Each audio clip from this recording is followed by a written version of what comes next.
نظریاتی زندگی گزارے. اگر دوڑ دھوپ صرف بہترین گھر کی ہوتی، اگر دوڑ دھوپ صرف جائیدادیں بنانے کی ہوتی، اگر یہی کام ہوتا، میں کہا کرتا ہوں اگر دولت بڑی پیاری ہوتی نا تو سب سے زیادہ سیدہ فاطمہ کے گھر ہوتی.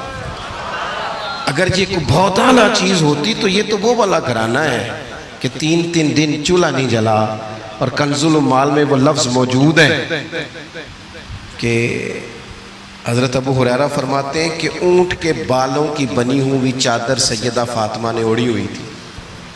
اونٹ کے بالوں کی بنی ہوئی چادر، اور وہ چکی پیس رہی تھی، چکی چلا رہی تھی. کہتے حضور نے دیکھا تو نبی پاک کی آنکھوں میں آنسو ضرور آئے. اور پتہ محبوب نے کیا فرمایا؟ یہ کنز المال میں موجود ہے. محبوب فرمانے لگے شہزادی دنیا میں تھوڑی سی تکلیف برداشت کرو، آخرت کی ساری عزتیں اللہ تمہیں ہی عطا فرمائے. سبحان اللہ. یہ تھوڑی دشواری ہے. یہاں ہر بندے کی بیٹی دکھی نہیں، جس کو بھی پوچھ لیں دکھی ہے، جس سے بھی پوچھ لیں. حضرت جی دعا کرنا، پیر صاحب دعا کرنا، مفتی صاحب دعا کرنا، بزرگوں دعا کرنا. کیوں جی؟ بیٹی بڑی تکلیف میں. کیوں جی؟ کہتے سسرال والے کام بڑا کراتے ہیں. چکی پیستی ہے، لیپا پوتی کرتی ہے، اس کے ہاتھوں میں چھالے پڑ جاتے ہیں. ایسا ہوتا ہے کہ ستو کبھی آ جائیں تو پھر سارا دن ان ستووں پہ ہی گزر جائے. کبھی ایسا ہوتا ہے کہ 3 دن روزے رکھے جائیں اور ایک کھجور اور ایک پانی ملے افطار سحر کے وقت. یوں بھی کبھی وقت گزارا ہے.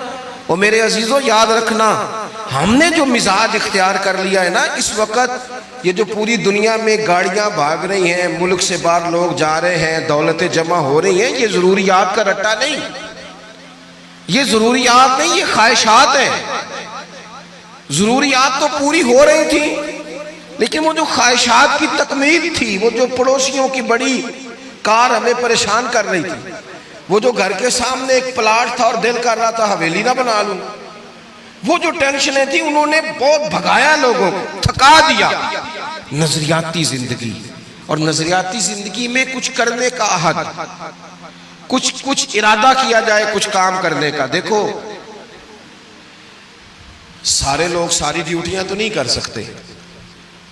میں یہ مائک اپریٹ نہیں کر سکتا، تو پھر میرا خیال ہے مجھے اس بندے کی بھی قدر کرنی چاہیے جو اسے چلا سکتا ہے. جو کام میں گاڑی میں سفر کرتا رہتا ہوں، وہ کہاں گھوم آتے ہیں تو میں تو سو جاتا ہوں کئی دفعہ گاڑی میں، لیکن ڈرائیور کو لوگ ڈرائیور کہہ کے پکارتے ہیں، حالانکہ تو سویا ہوا تھا، وہ تو جاگ رہا تھا. اس کی اہمیت کو سمجھنا چاہیے. ہم نہ زندگی میں کوئی بھی کام کریں، ایک تو کام کریں اور جو ایک کریں زندگی میں، لیکن ذرا سونا کر کے کریں. کوئی ایک مقصد بنا لیں، کوئی ایک مقصد ہو، کوئی ارادہ ہو، کوئی پروگرام ہو. نہ سمجھ آئے تو بخاری میں حدیث موجود ہے، ایک بوڑھی اماں حضور کی مسجد میں جھاڑو دیتی تھی. اور چلو کچھ کرتی تو تھی نا یار. اور دیکھو سعادت، جھاڑو وہاں دیتی ہے جہاں 70,000 فرشتے سویرے آتے ہیں، 70 شام آتے ہیں. سبحان اللہ، سبحان اللہ. حضور کی مسجد شریف میں جھاڑو دیتی ہے خاتون. ہمارے ہاں تو خیر امام خطیب کی بھی کوئی قدر نہیں ہوتی، کوئی نہیں ہوتی. امام کبھی کو مشورہ دے لے تو کہتے ہیں اسلامہ زیادہ دیندہ ہے، مولوی نما لے آؤ، یہ مشورہ زیادہ دیتا ہے، اس کو چینج کرو. اور مسجد کے خادم کی کوئی حیثیت، لیکن جو مسجد میں جھاڑو دینے کی فضیلت ہے نا. حضرت بابا فرید صاحب سے جب کو بندہ کہتا تھا نا دل بڑا پریشان ہے، تو بابا صاحب کہتے تھے مسجد میں جھاڑو دیا کر، اللہ سکون عطا کرے گا. سبحان اللہ، سبحان اللہ. مائک میں نہ بولیں جی، سنیں بات. مسجد میں جھاڑو دیا کر. اٹھ نہ فریدہ ستیا تے خلقت ویکھن جا، تے متے کوئی مل جائی بخشیا تے چل تم ہی بخشیا جا. اٹھ نہ فریدہ ستیا تے جھاڑو دے مسیت، اوے تو ستا ہے تے رب تے جاگدا ہے، تیری ڈاڈے نال پرید. اٹھنا کچھ کر.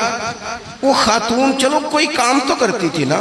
دیکھو نا گلی سے گزرتے ہیں لوگ، اب وہاں کھڈا ہے، سب کا موٹر سائیکل گاڑی سب تنگ ہوتے ہیں. جو بندہ ابھی گزر رہا ہے نا روڈ پہ، وہ تبصرہ کر رہا ہے کہ دیکھو بلدیہ والے صحیح نہیں کراتے. تبصرہ جو سارے کرتے ہیں، ایک کئی تے ایک دا بڑا، 2 بندے درکار ہیں، رستہ ٹھیک ہو جاتا ہے. پر اتنی محنت کرنے کو کوئی تیار ہے، کیونکہ ہمارے ملک میں جو شے سب سے عام ہے وہ تبصرہ ہے.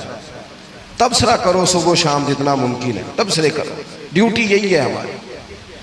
وہ خاتون مسجد شریف میں جھاڑو دیتی تھی، کوئی زندگی کا مقصد تو بنایا، کوئی نظریہ تو ہے۔ صحابہ نماز پڑھ کے چلے جاتے، خاتون جھاڑو لیتی، حضور کی مسجد شریف میں جھاڑو دیتی، بیمار ہو گئی، قربان جائے، حضور تیمارداری کے لیے تشریف لے گئے، رات کو انتقال ہو گیا، ٹھنڈ کا موسم تھا، حضور کا حکم ہے جلدی تدفین کر دو، صحابہ نے تکلیف دینا مناسب نہ جانا، اس خاتون کی تدفین کر دی۔ سارا کچھ جاننے والے رسول جو فرش پہ کھڑے ہو کے عرش کی خبریں دے، وہ تشریف لائے اور آ کر کے پوچھا خبر کیوں نہیں دی مجھے؟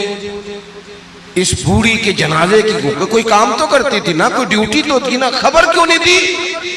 ویسے تو وارث جنازہ پڑھ لے تو دوسرا جنازہ جائز نہیں، وارثوں نے نہ پڑھا ہو تو دوسرا جنازہ پڑھا جا سکتا ہے، حضور تو خود وارث ہے نا ساری امت کے۔ ہائے ہائے، بے شک تو بے رسول شک، کریم قبر پہ کھڑے ہو کے فرمانے لگے صفے بناؤ، میں دوبارہ جنازہ پڑھاؤں گا، سبحان اللہ، میں دوبارہ جنازہ پڑھاؤں گا۔ کیوں؟ زندگی میں کوئی خدمات تو ہے نا، کوئی ڈیوٹی تو ہے نا۔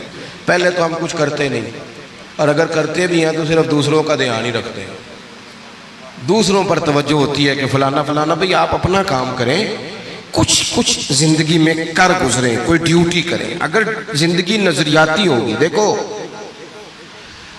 ڈھیر سارے لوگ ہوتے ہیں، نام میرا ہی شاید آئے گا کہ مدرسہ انہوں نے بنایا ہے، مسجد انہوں نے بنائی، میرا ہی نام آئے گا اگر کہیں میں بناؤں گا، لیکن زمین دینے والے کا بھی ایک کردار ہوتا ہے، اس میں نقشہ نویس کا بھی ایک کردار ہوتا ہے، اس میں ایک اینٹ خرچ کرنے والے کا بھی کردار ہوتا ہے۔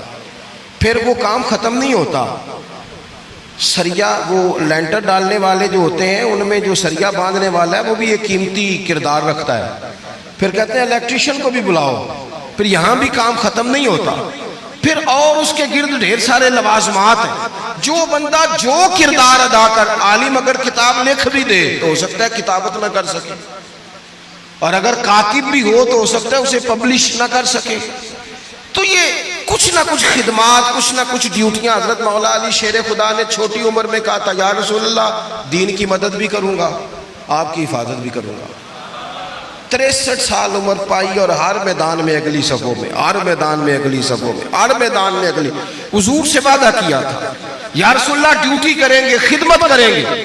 ہمارے ہاں یہاں تو منصوبہ بندی ہو رہی ہے، امام غزالی سے آ کے کسی نے کہا حضور کو بندہ مخلص ملتا ہی نہیں، یہ بھی غلط ہو گیا، وہ بھی غلط ہو گیا، تو امام صاحب فرمانے لگے چل تو ہی مخلص ہو جا، تیری شکل میں تو کچھ لوگوں کو مخلص بندہ مل جائے، کچھ کر تو صحیح نا، صرف تبصرے۔